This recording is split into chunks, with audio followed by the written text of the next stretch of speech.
బ్రాహ్మణుడు. ఇప్పటి వరకు అనేక విషయాలను చెప్పుకుంటూ 84 లక్షల రకాలైనటువంటి జీవరాశి చరాచర జగత్తులోనూ సృష్టించబడింది అన్నాం. జీవి భూమి మీదకి వచ్చిన తర్వాత ఎన్ని రకాలైనటువంటి రూపాలు ధరిస్తాడు అని చెప్పుకున్నాం మనం. మాతృగర్భంలో ఉన్నటువంటి శిశువు నేను అనేక యోనులందు జన్మించాను, అనేక స్థనముల యందు పాలు తాగాను అని చెప్పేసి అన్నాడు. అంటే ఎన్ని రకాలైనటువంటి జన్మలు ఎత్తాడో లెక్కలేదు అని. ఇన్ని రకాలైనటువంటి 84 లక్షల రకాలైనటువంటి జీవరాశి ఉన్నది ఈ లోకంలో. అన్ని రకాలైనటువంటి జన్మలు కూడా ఎత్తాడు ఈ జీవి. ఇప్పుడు జన్మనాం నరజన్మ దుర్లభం అన్నాం మనం. అంటే అనేక రకాలైనటువంటి జన్మలు ఎత్తిన తర్వాత క్రిమి కీటకాలుగా, పశు పక్ష్యాదులుగా, మృగాలుగా ఇలా అనేక రకాలైనటువంటి జన్మలు ఎత్తిన తర్వాత చివరికి మానవుడు మానవ జన్మ అనేది ఎత్తుతూ ఉన్నాడు ఈ జీవి. తాను ఎత్తినటువంటి ఈ జన్మలన్నింటిలోనూ కూడా మానవ జన్మ అనేది అత్యుత్తమమైనది అని చెప్తూ ఉన్నాం మనం. అందులో కూడా నరజన్మ, ఈ నరజన్మలో బ్రాహ్మణ జన్మ అనేది అత్యంత ఉత్తమమైనది అని మనం చెబుతూ ఉన్నాం. చూడండి, ఎందుకని అంటే మిగిలినటువంటి జీవరాశికి అంతటికీ ఈ మానవుడికి ఉన్నటువంటి తేడా ఒక్కటే. ఏమిటది? మిగిలినటువంటి జీవరాశికి అందరికీ కూడా జ్ఞానేంద్రియాలు, కర్మేంద్రియాలు, మొత్తం 10 ఇంద్రియాలు ఉన్నాయి. కానీ మానవుడి దగ్గరికి వచ్చేప్పుడే 11వ ఇంద్రియం ఉన్నది, అదే మనస్సు. ఈ మనస్సుతో యుక్తాయుక్త విచక్షణ జ్ఞానం, ఏది మంచి, ఏది చెడు, ఏది చేయాలి, ఏది చేయకూడదు అనేటటువంటి విషయాన్ని ఆలోచించుకునేటటువంటి శక్తి సామర్థ్యాలు మానవుడికి ఉన్నాయి. మిగిలినటువంటి జంతుజాలానికి దేనికి కూడా ఇటువంటి అవకాశం లేదు. మిగిలినటువంటి జన్మలు ఎత్తినప్పుడు ఈ జీవి కేవలము తన యొక్క కర్మ ఫలితాన్ని అనుభవించడం తప్పించి కర్మ చేసేటటువంటి వీలుండదు. చూడండి, ఒక ఎద్దుగా పుట్టాడు మానవుడు. ఈ జీవి ఒక ఎద్దుగా పుట్టింది. ఎద్దుగా పుట్టినప్పుడు దానికి పెట్టినటువంటి ఆ యజమాని వేసినటువంటి గడ్డి తింటుంది. అతను తీసుకెళ్లి పొలంలో పనిచేస్తే పొలంలో పనిచేస్తుంది, అంతవరకే. కానీ కర్మ చేయటం అనేది తెలియదు. తన యొక్క కర్మని తాను అనుభవిస్తుంది, అంతేగాని మిగిలిన ఏ జీవి కూడా కర్మను చేయటము అనేది జరగదు. ఏ జీవి అయినా సరే కర్మ చేయాలి అంటే మానవ జన్మ ఎత్తాల్సిందే. చివరికి దేవతలు కూడా ఏదైనా ఒక కర్మ చెయ్యాలి అని అనుకున్నప్పుడు వాళ్ళు కూడా మానవ జన్మ ఎత్తాల్సిందే. ఆకారం లేనటువంటి ఆ దేవత గనక కర్మ చేయాలి అన్నట్లయితే సాధ్యపడేటటువంటి విషయం కాదు. ఆకారం ఉన్నటువంటి వాళ్లే కర్మ చేయాలి, ఆకారం లేని వాళ్ళు కర్మ చేయలేరు. అందుచేత దేవతలకు కూడా, దేవతలందరూ కూడా ఆకారం లేనటువంటి వాళ్ళు ఏ కర్మని చేయలేరు. వాళ్ళు గనక కర్మ చేయాలి అనుకున్నట్లయితే వాళ్ళు కూడా ఒక ఆకారాన్ని ధరించాల్సిందే. వాళ్ళు కూడా ఈ భూలోకంలోకి రావాల్సిందే. అందుకే జన్మల అన్నింటిలోకి కూడా మానవ జన్మ ఉత్తమమైనది అని చెబుతూ ఉన్నారు. అటువంటి మానవ జన్మలో కూడా బ్రాహ్మణ జన్మ అనేది మరీ ఉత్తమమైనది అన్నారు. ఎందుకని అంటే గత జన్మలలో చేసినటువంటి కర్మ ఫలితాల వల్ల, అతను చేసినటువంటి ఆ సత్కర్మల వల్ల అతడు బ్రాహ్మణుడిగా జన్మిస్తూ ఉన్నాడు. అనేక జన్మల యందు చేసినటువంటి పుణ్యకర్మల ఫలితం వల్లనే ఈ జీవి బ్రాహ్మణుడిగా జన్మిస్తూ ఉన్నాడు. అయితే బ్రాహ్మణుడు అంటే ఎవరు? భగవానుడి గీతలో చెప్పినప్పుడు చాతుర్వర్ణం మయా సృష్టం గుణకర్మ విభాగచ అన్నాడు. అంటే వాళ్ళు చేసేటటువంటి వృత్తుల్ని బట్టి ఈ లోకంలో ఉన్నటువంటి, ఈ జగత్తులో ఉన్నటువంటి ఈ మానవ కోటినందరినీ కూడా నేను 4 వర్ణములుగా విభజించాను అన్నాడు. అదే పురుష సూక్తంలో చెబుతూ ఉన్నప్పుడు బ్రాహ్మణోస్య ముఖమాసీత్ బాహు రాజన్యకృత ఊరూతదస్య ద్వైస్య పద్భ్యాగం శూద్రో అజాయత. బ్రాహ్మణుడు అనేవాడు ఆ పరబ్రహ్మ యొక్క ముఖాన్ని నుంచి ఆవిర్భవించాడు. బాహువుల నుంచి క్షత్రియుడు ఆవిర్భవించాడు, ఊరవుల నుంచి వైశ్యుడు ఆవిర్భవించాడు, పాదముల నుంచి శూద్రుడు ఆవిర్భవించాడు అని చెప్పబడింది. అయితే మరి ఈ బ్రాహ్మణుడు అంటే ఎవరు? గీతలో చెప్పాడు భగవానుడు, గుణకర్మ విభాగచ, వాళ్ళు చేసేంటి వృత్తులను బట్టి, వాడు ఏ పని అయితే చేస్తూ ఉన్నాడో ఆ పనిని బట్టి అతడికి ఆ వర్ణము అనేది కేటాయించడం జరిగింది. అందుకే గత కాలంలో గనక మనం చూసినట్లయితే రావణ బ్రహ్మ సద్బ్రాహ్మణుడు అయినప్పటికీ ఆయన క్షత్రియుడిగానే పరిగణించబడ్డాడు. ఎందుకని అంటే ఆయన వృత్తి అనేది అక్కడ క్షాత్రమైంది. ఈ రకంగా వర్ణము అనేది మారుతూ ఉండేది ఆ కాలంలో. కానీ రాను రాను వచ్చేటప్పటికీ ఆ వర్ణ వ్యవస్థ అనేది బలపడిపోయింది. అందుకే ఇక్కడ బ్రాహ్మణుడు ఎవరు? జన్మచేత బ్రాహ్మణుడా, కర్మచేత బ్రాహ్మణుడా అనేటటువంటిది చాలా పెద్ద అనుమానం వస్తుంది. ఆ విషయాన్నే ఇక్కడ వివరిస్తూ ఉన్నాడు. బ్రాహ్మణుడు అంటే ఎవరు? ఈ శరీరంలో ఉన్నటువంటి జీవుడా, దేవుడా, వర్ణమా, జ్ఞానమా, కర్మమా, ధర్మమా? ఏది బ్రాహ్మణుడు? ఎవరు బ్రాహ్మణుడు అనేది చాలా పెద్ద అనుమానం వస్తుంది. అటువంటి అనుమానాన్ని తీర్చడానికే ఇప్పుడు ప్రయత్నిస్తూ ఉన్నాం. ఈ విషయాలన్నీ కూడా వజ్ర సూచికోపనిషత్తులో వివరించబడ్డాయి.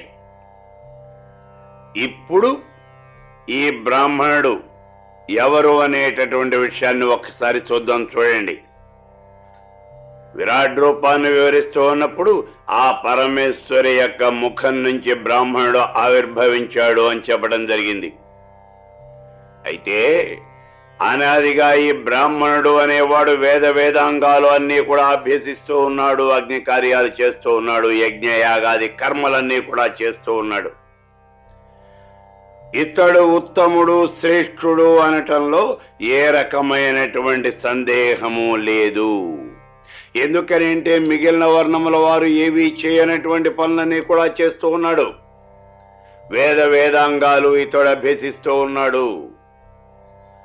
వేదము అంటే ఏమిటి? పరమేశ్వరుడి యొక్క స్వరూపాన్ని వర్ణించడమే వేదము. కావలసినటువంటి వాటినన్నీ కూడా సమకూర్చుకోవటానికి, అవసరం లేనటువంటి వాటన్నింటినీ కూడా వదిలించుకోవటానికి అలౌకికమైనటువంటి ఉపాయాన్ని చెప్పేదే వేదము అని చెప్పేసి వేదానికి నిర్వచనం చెప్పడం జరిగింది. అటువంటి ఆ వేదాన్ని, పరమేశ్వర స్వరూపాన్ని గురించి వివరించినటువంటి వేదాన్ని ఈ బ్రాహ్మణుడు మొదల నుంచి కూడా అనాది నుంచి అతను అభ్యసిస్తూనే ఉన్నాడు. అగ్నికార్యం చేస్తూ ఉన్నాడు. అగ్నికార్యం చేస్తూ ఉన్నాడు అంటే దేవతలందరినీ కూడా తృప్తిపరుస్తూ ఉన్నాడు. యజ్ఞయాగాది క్రతువులు చేస్తూ ఉన్నాడు. ఈ యజ్ఞయాగాది క్రతువులు అనేది కేవలము స్వార్థంతోనే కాదు, అవి లోక రక్షణ కోసము అని చెప్పేసి యజ్ఞయాగాది క్రతువులన్నీ కూడా చేస్తూ ఉన్నాడు. కాబట్టి ఈ బ్రాహ్మణుడు ఉత్తముడు, ఇందులో ఏ రకమైనటువంటి సందేహము లేదు. అయితే రాను రాను ఈ చాతుర్వర్ణాలలోనూ శాఖలు, ఉపశాఖలు అనేవి బాగా పెరిగిపోయినాయి. కులాలు అనేవి బాగా వేళ్లు పాతుకుపోయినాయి. ఈ జగత్తులో ఉన్నటువంటి జనులందరూ కూడా తాము బతకడం కోసము అని అనేక రకాలైనటువంటి పనులు చేస్తూ ఉన్నారు. కుల విద్యకి ఆదరణ అనేది కరువైపోయింది. ఈ కారణం చేత బ్రాహ్మణ కులంలో పుట్టినటువంటి వాళ్ళు కూడా వేదాధ్యయనం మానేశారు, అగ్నికార్యం చేయటం మానేశారు. యజ్ఞయాగాది క్రతువులు అంటే వీళ్ళకి ఎక్కడో వినటమే గాని వాటిని ఎప్పుడు చూసినటువంటి దాఖలాలు కూడా లేవు. ఇప్పుడు వేదాధ్యయనం చేయనటువంటి వాడు, యజ్ఞయాగాది క్రతువులు ఏవి నిర్వహించనటువంటి వాడు, కనీసం సంధ్యావందనం చేయని వాడు కూడా బ్రాహ్మణ కులంలో పుట్టినంత మాత్రం చేతనే బ్రాహ్మణుడవుతాడా అనే అనుమానం వస్తూ ఉన్నది. ఈ అనుమానం అనేది ఇప్పుడు కాదు, కొన్ని యుగాల ముందే వచ్చింది. అటువంటి ఆ అనుమానం తీర్చడానికే ఇక్కడ ఈ వజ్ర సూచికోపనిషత్తులో బ్రాహ్మణుడు అంటే ఎవరు అనేటువంటి దాన్ని వివరించడం జరిగింది. జీవుడే బ్రాహ్మణుడు, ఈ శరీరంలో ఉన్నటువంటి జీవి బ్రాహ్మణుడు అన్నారు. అయితే ఇక్కడ అడుగుతూ ఉన్నాడు, జీవుడే బ్రాహ్మణుడా? ఏమో, అలా చెప్పడానికి వీల్లేదు అన్నారు. మళ్ళీ ఎందుకని అంటే గతంలో జరిగిపోయినటువంటివి, భవిష్యత్తులో వచ్చేవి అనేకమైనటువంటి దేహాలు ఈ జీవుడికి ఉన్నాయి. లోకంలో జన్మించిన తర్వాత ఈ జీవి అనేక జన్మలు ఎత్తుతూ ఉన్నాడు, అనేకమైనటువంటి దేహాలు ధరిస్తూ ఉన్నాడు. గతంలో అనేకమైనటువంటి దేహాలు ధరించాడు, ఇప్పుడు ఈ దేహాన్ని ధరించాడు, ఇక ముందు అనేకమైనటువంటి దేహాలు ధరించబోతూ ఉన్నాడు. కాబట్టి ఈ జీవికి అనేకమైనటువంటి దేహాలు ఉన్నాయి, అనేక జన్మలు ఎత్తుతూ ఉన్నాడు. ఇక్కడ జన్మలు అనేది అనేకం, కానీ జీవి అనేవాడు ఒక్కడే.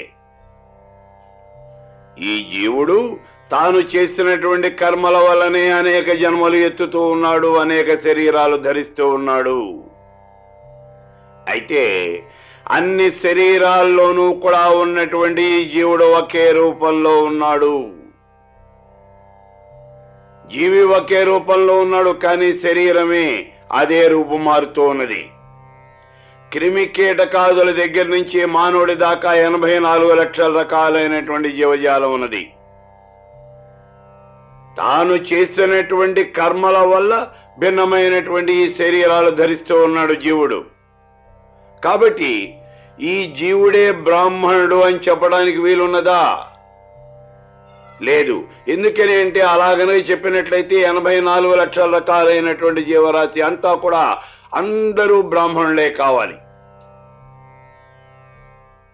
అందుచేత జీవుడే బ్రాహ్మణుడు అని చెప్పడానికి లేదు. పోని జీవుడు బ్రాహ్మణుడు కాదు, ఈ దేహం బ్రాహ్మణుడా? అది కాదు అన్నారు. ఎందుకని అంటే ఈ దేహము అనేది పాంచభౌతికమైనటువంటిది, పంచభూతాలతోనూ నిర్మించబడినటువంటిది ఈ దేహం. ఈ శరీరం అనేది ఒకళ్ళకి ఒక రకంగాను ఇంకోళ్ళకి ఇంకో రకంగాను ఉండదు. మానవులందరి శరీరం ఒకే రకంగా ఉంటుంది. ఆవులన్నింటికి అన్ని కూడా ఒకే రకంగా ఉంటాయి, గేదెలన్నీ ఒకే రకంగా ఉంటాయి. శరీర నిర్మాణంలో ఏం తేడా ఉండదు, అవయవ లోపం ఉంటే తప్పించి. ఇలా అన్ని వర్ణముల వారికి, అన్ని కులముల వారికి, అన్ని మతాల వాళ్ళకి కూడా ఒకే రకమైనటువంటి శరీరం ఉంటుంది. అలాగే ఈ అవస్థలు ఉన్నాయి చూడండి, బాల్య, కౌమార, యవ్వన, వృద్ధాప్య దశలు. ఇవి అందరికీ సమానంగానే ఉంటాయి. బ్రాహ్మణుడికి వృద్ధాప్యం వచ్చి శూద్రుడికి వృద్ధాప్యం అనేది రాకుండా పోదు. అందరికీ వృద్ధాప్యం అనేది వస్తుంది. బాల్యము ఉంటుంది, యవ్వనము ఉంటుంది, కౌమారం ఉంటుంది, అన్ని దశలు కూడా అందరికీ ఉంటాయి. జరా మరణములు, ముసలితనం, మరణం, ఇవి అన్ని దేహాలకు సమానంగానే ఉన్నాయి. కాబట్టి ఈ దేహమే బ్రాహ్మణుడు అని చెప్పవచ్చునా మనం? ఇది చాలా కష్టమైనటువంటిది. కర్మలు, ధర్మాలు అనేవి అందరికీ ఒకటే. బ్రాహ్మణుడు తెల్లగా ఉంటాడని, లేకపోతే వైశ్యుడు నల్లగానే ఉండాలి అని ఏమీ కూడా నియమం లేదు. అందరి దేహము ఒకటే. ఎవరి దేహంలోనైనా సరే ప్రవహించేది రక్తమే, ఎవరి దేహంలో అయినా ఉండేది మాంసమే, ఎముకలే. చీము, నెత్తురు, మాంసము, ఎముకలు, వీటితో కూడినటువంటిది ఈ దేహము. అన్ని శరీరముల యందు ఉండేటువంటిది ఈ దేహమే, అన్ని దేహాల్లోనూ ఉండేది ఇవే. కాబట్టి దేహమే బ్రాహ్మణుడని చెప్పగలమా? లేదు. పోని దేహం బ్రాహ్మణుడు కాదు, జీవుడు బ్రాహ్మణుడు కాదు. సరే, మరి చాతుర్వర్ణం మయా సృష్టం అని అన్నాడు కదా ఆయన భగవానుడు. మరి ఇప్పుడు వర్ణమే బ్రాహ్మణుడు అని అందామా? ఇక్కడ చూడండి, చాతుర్వర్ణాలలోనూ మొట్టమొదటివాడు బ్రాహ్మణుడా? అలా ఏం కాదే. ఒకే వర్ణంలో రకరకాలైనటువంటి వర్ణాలు ఉన్నాయి. అంటే బ్రాహ్మణుడు అని చెప్పబడేటటువంటి వాడిలోనే అనేక రకాలైనటువంటి శాఖలు ఉపశాఖలు ఉన్నాయి. అంతేకాదు, ఋష్యశృంగుడు జింక వల్ల జన్మించాడు, కౌశికుడు దర్భ నుంచి జన్మించాడు, జంబూక మహర్షి జంబుకం వల్ల జన్మించాడు, వ్యాసుడు మత్స్యగంధి యొక్క గర్భాన జన్మించాడు, గౌతముడు కుందేటి వీపు నుంచి జన్మించాడు, వశిష్ఠుడు ఓరవసి వల్ల జన్మించాడు, అగస్త్యుడు కొండ నుంచి జన్మించాడు. ఈ రకంగా వీళ్ళందరూ కూడా రకరకాలైనటువంటి జన్మలెత్తారు. వీళ్ళెవరికి తమ జాతి యొక్క ప్రవృత్తి అనేది లేదు. అందరూ మహాజ్ఞానులే, అందరూ మహర్షులే. కాబట్టి వర్ణమే బ్రాహ్మణుడు అని చెప్పడానికి లేదు. చాతుర్వర్ణాలు ఉన్నాయి, అందులో ఉన్నటువంటి వాడే ఆ బ్రాహ్మణుడే బ్రాహ్మణుడు అని చెప్పడానికి వీల్లేదు. పోనీ ఇలా అయినట్లయితే మరి జ్ఞానమే బ్రాహ్మణుడా అని అంటే అది కూడా కాదు. ఎందుకని అంటే జ్ఞానం కలిగినటువంటి వాళ్ళు అనేక మంది ఉన్నారు. మిగిలినటువంటి వర్ణాల్లో వాళ్ళకు కూడా, మిగిలిన వర్ణాల వారికి కూడా ఈ జ్ఞానము అనేది బాగా ఉన్నది. చూడండి, జ్ఞానం కలిగినటువంటి క్షత్రియులు చాలా మంది ఉన్నారు. మిథిలా నగరాన్ని పరిపాలించినటువంటి వాడు జనక మహారాజు, కాశీరాజు అశ్వపతి, మహావృష సామ్రాజ్యాన్ని పరిపాలించినటువంటి వాడు జానశ్రుతి. వీళ్ళందరూ మహాజ్ఞానులే, సామాన్యమైన వాళ్ళు కాదు. మరి జ్ఞానము అనేది ఆ బ్రాహ్మణుడికి ఒక్కడికే లేదు, మిగిలిన వర్ణముల వారికి కూడా ఉన్నది. కాబట్టి ఇక్కడ బ్రాహ్మణుడు అంటే ఎవరు? జ్ఞానం ఉన్నటువంటి వాడు బ్రాహ్మణుడు అంటే అలా కాదే. జ్ఞానం ఉన్నవాళ్ళు దేశంలో అనేక మంది ఉన్నారు. కాబట్టి జ్ఞానము ఉన్నటువంటి వాడు కూడా బ్రాహ్మణుడు కాదు. పోని కర్మలు చేసేవాడు బ్రాహ్మణుడా? ఇది కాదు. ఎందుచేతనంటే ప్రతి వ్యక్తికి కూడా ప్రారబ్ధము, సంచితము, ఆగామి అని 3 రకాలైనటువంటి కర్మలు ఉన్నాయి. కర్మల వల్ల ప్రేరేపితులైనటువంటి జీవులు ఆ కర్మలు చేస్తారు. ఈ కర్మ చేయటానికే నువ్వు జన్మించాలి.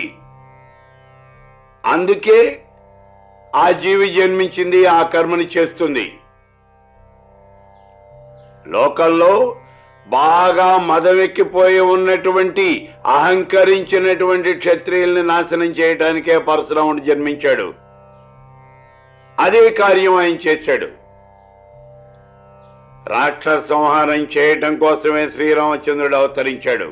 అందుకే 14 సంవత్సరాలు వనవాసం చేశాడు, రాక్షస సంహారం చేశాడు. ఈ రకంగా వాళ్ళు ఆ కర్మలను చేయటానికే, కర్మల వల్ల ప్రేరేపితులైనటువంటి ఆ జీవులు ఆ కర్మలను చేయటానికే పుట్టినాయి. అందుకే అవి కర్మను చేస్తాయి. కాబట్టి కర్మ చేసేటటువంటి వాడు బ్రాహ్మణుడు ఎలా అవుతాడు? కాదు, కర్మ చేసేవాడు బ్రాహ్మణుడు కాడు. అలా అయినట్లయితే ధర్మం చేసేవాడు ధార్మికుడు బ్రాహ్మణుడు అనబడతాడా? కాదు. ఎందుకు అంటే దానం చేసేవాళ్ళు అనేక మంది ఉన్నారు, ఒకళ్ళు కాదు. బలి చక్రవర్తి సామాన్యమైనటువంటి వాడు కాదు, రాక్షస మహారాజు. ముల్లోకాల్ని ఏలినటువంటి వాడు. అతడు యాగం చేస్తూ ఉండగా సాక్షాత్తు శ్రీ మహావిష్ణువే వామనుడి రూపంలో వచ్చి 3 అడుగులు నేల అడిగాడు. ఇస్తానన్నాడు బలి చక్రవర్తి. ఇవ్వద్దన్నాడు శుక్రాచార్యుడు. విషయం చెప్పాడు. వచ్చినవాడు సామాన్యమైన వాడు కాదు. ఇతడు సాక్షాత్తు శ్రీ మహావిష్ణువు. ఇతనికి గనక నువ్వు 3 అడుగులు దానం ఇచ్చినట్లయితే ఈ 3 అడుగులతోనూ కూడా చరాచర జగత్తు అంతా కూడా ఆక్రమించేస్తాడు. నీ సిరి సంపద భోగము భాగ్యము అంతా కూడా హరించేస్తాడు. కాబట్టి నువ్వు అతడికి దానం ఇయ్యద్దు అన్నాడు. కాదు, ఇస్తానని చెప్పాను కాబట్టి దానం ఇస్తాను అన్నాడు. తాను నాశనం అయిపోతాను అని తెలిసి కూడా వంశ నాశనం అయిపోతుంది, రాక్షస జాతి నాశనం అయిపోతుంది ఆ మాట తెలిసి కూడా బలి చక్రవర్తి 3 అడుగులు దానం ఇచ్చాడు. మరి అంతకన్నా దానం ఇచ్చినటువంటి మహానుభావుడు ఎవరైనా ఉన్నారా? శిబి చక్రవర్తి తన శరీరాన్ని కోసి దానం ఇచ్చాడు. అంతకన్నా మహానుభావుడు ఎవరైనా ఉన్నారా? కర్ణుడు తన శరీరం మీద ఉన్నటువంటి కవచ కుండలాలను తీసి ఇచ్చాడు. తాను మరణిస్తాను అని తెలిసి కూడా దానం ఇచ్చాడు. వచ్చినవాడు ఇంద్రుడు, దానం అడిగినటువంటి వాడు ఇంద్రుడు అని తెలిసి కూడా దానం ఇచ్చాడు. అంతకన్నా గొప్ప దాన గుణం కలిగినటువంటి వాళ్ళు ఎవరైనా ఉన్నారా? మరి వాళ్ళెవరూ బ్రాహ్మణులు కాదు కదా. అందుచేత ధర్మం చేసేటటువంటి ధార్మికుడు బ్రాహ్మణుడు కాదు. సరేనయ్యా, ఇన్ని చెప్పాం, బానే ఉంది. జీవుడు బ్రాహ్మణుడు కాదు, దేహం బ్రాహ్మణుడు కాదు, వర్ణం బ్రాహ్మణుడు కాదు, జ్ఞానం బ్రాహ్మణుడు కాదు, కర్మ బ్రాహ్మణుడు కాదు, మరి ధార్మికుడు బ్రాహ్మణుడు కాదు అన్నాం. మరి ఎవరు ఈ బ్రాహ్మణుడు? బ్రాహ్మణుడు అంటే అద్వితీయుడు, జాతి గుణ క్రియారహితుడు, షడుర్ములు షడ్భావాలు షడ్వికారాలు లేనటువంటి వాడు. ఈ బ్రాహ్మణుడు అనేటటువంటి వాడు ఈ జాతి లేదు, గుణం లేదు, క్రియారహితుడు, ఏ పని చేయనటువంటి వాడు, అందరినీ సమానంగా చూసేటటువంటి వాడు, చరాచర జగత్తులో ఉన్నటువంటి 84 లక్షల రకాలైనటువంటి జీవరాశిని కూడా సమభావంతో చూడగలిగినటువంటి వాడు ఎవడైతే ఉన్నాడో అతడు బ్రాహ్మణుడు అని చెప్పబడుతూ ఉన్నాడు. బ్రహ్మ జ్ఞానం కలిగినటువంటి వాడే బ్రాహ్మణుడు. సాక్షాత్తు నేనే పరమేశ్వర స్వరూపాన్ని, అహం బ్రహ్మాస్మి, అయమాత్మా బ్రహ్మ అని ఎవరైతే అనుకోగలుగుతూ ఉన్నాడో, అనుకోవటం అంటే కేవలం నోటితో అనుకోవటం కాదు, మనస వాచ కర్మణ ఎవరైతే గ్రహించగలుగుతూ ఉన్నారో అతడు బ్రాహ్మణుడు అనబడుతూ ఉన్నాడు. అతడు జాతికి గాని గుణానికి గాని అతీతుడు, క్రియారహితుడు, ఏ పనులు చేయనటువంటి వాడు. జ్ఞాని అయినటువంటి వాడు ఏ రకమైనటువంటి పనులు కూడా చేయడు.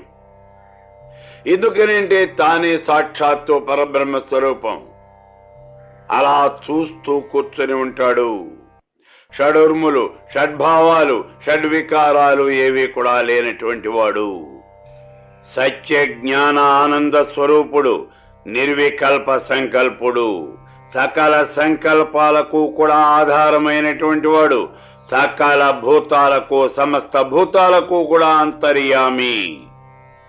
ఆకాశంలాగా బాహ్యాంతరాలలో అంతటా వ్యాపించినటువంటి వాడు, అవిచ్ఛిన్నమైనటువంటి ఆనందము కలిగినటువంటి వాడు, అప్రమేయుడు, స్వానుభవంతో మాత్రమే గ్రహింపదగినటువంటి వాడు, స్వయం ప్రకాశి, భగవంతుని యొక్క సాక్షాత్కారం పొంది కృతార్థుడైనటువంటి వాడు, దోషరహితుడు, శాంతి మొదలైనటువంటి సద్గుణాలు ఏవి కూడా లేనటువంటి వాడు, అరిషడ్ వర్గాలను జయించినటువంటి వాడు, దంభము అహంకారము ఏవి కూడా లేనటువంటి వాడు, ఇతడు బ్రాహ్మణుడు. ఇతడు బ్రాహ్మణుడు అని శృతులు స్మృతులు పురాణాలు ఇతిహాసాలు అన్నీ కూడా వివరిస్తూ ఉన్నాయి. కాబట్టి బ్రాహ్మణుడు అంటే బ్రహ్మ జ్ఞానం కలిగినటువంటి వాడు, నేనే సాక్షాత్తు పరబ్రహ్మ స్వరూపాన్ని అని అనుకుంటున్నటువంటి వాడు, భావిస్తున్నటువంటి వాడు. భావన అనేది కేవలము మాటలతో కాదు, మనస వాచ కర్మణ భావించినటువంటి వాడు, క్రియారహితుడు, అన్నింటికీ కూడా అతీతుడైనటువంటి వాడు, అతడు బ్రాహ్మణుడు. అటువంటి వాడు మరణానంతరము ముక్తిని పొందుతాడు. అతడే కైవల్యము లేదా సాయుధ్యం పొందుతాడు.